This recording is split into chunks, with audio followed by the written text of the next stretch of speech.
السلام علیکم۔ ایک سبق آموز واقعہ۔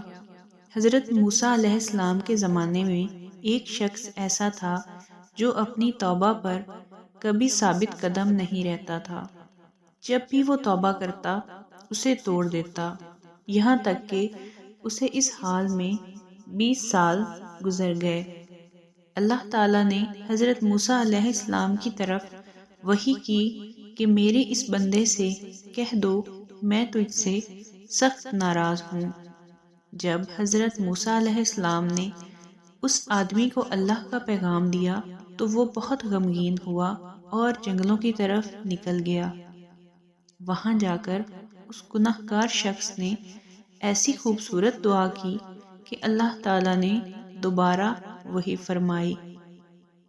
اس شخص نے بارگاہ رب العزت میں عرض کی، اے رب ذوالجلال، تیری رحمت کم ہو گئی یا میرے گناہوں نے تجھے دکھ دیا؟ تیری بخشش کے خزانے ختم ہو گئے یا بندوں پر تیری نگاہ کرم نہیں رہی؟ تیرے عفو و درگزر سے کون سا گناہ بڑا ہے؟ تو کریم ہے، میں بخیل ہوں، کیا میرا بخل تیرے کرم پر غالب آ گیا ہے؟ اگر تو نے اپنے بندوں کو اپنی رحمت سے محروم کر دیا تو وہ کس کے دروازے پر جائیں گے؟ اگر تو نے دھتکار دیا تو وہ کہاں جائیں گے؟